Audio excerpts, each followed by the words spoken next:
شوہر آفس سے گھر آتے ہی سیدھا کھانے کی ٹیبل پر بیٹھ گیا۔ اسے بہت بھوک لگی تھی اور بیوی کو بولا جلدی سے کچھ کھانے کو لے آؤ، بہت بھوک لگی ہے۔ بیوی نے کہا آپ بیٹھیں میں لے کر آتی ہوں۔ وہ کھانا لینے کچن میں چلی گئی۔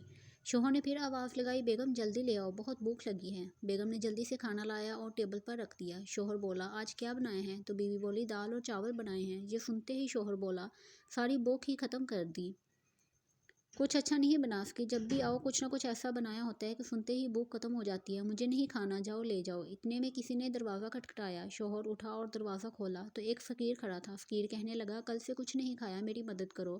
شوہر واپس مڑا اور وہی کھانا جو اس کی بیوی نے دیا تھا سارے کا سارا اٹھا کر جا کے فقیر کو دے دیا۔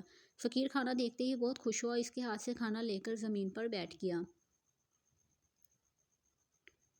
اور پاگلوں کی طرح کھانے پر ٹوٹ پڑا۔ وہ شخص وہیں کھڑا اسے دیکھتا رہا، جب وہ کھانا کھا چکا تو وہاں سے چلا گیا اور وہ کھڑا فقیر کو حیرانگی سے دیکھتا رہا کہ جس کھانے کو وہ برا کہہ رہا تھا کسی کے لیے کتنی خوشی کا باعث ہے۔ اگر ہم دیکھیں تو اکثر گھروں میں ایسا ہی ہوتا ہے، اللہ جسے چاہے جیسے چاہے عطا کرے اور جب چاہے واپس لے لے۔ کبھی بھی ناشکری نہیں کرنی چاہیے۔ جب ہم یہ پوچھ رہے ہوتے ہیں کہ آج کھانے میں کیا بنایا ہے تو اس وقت بہت لوگ ایسے ہوتے ہیں جو پوچھ رہے ہوتے ہیں کہ آج کھانے کو کچھ ہے۔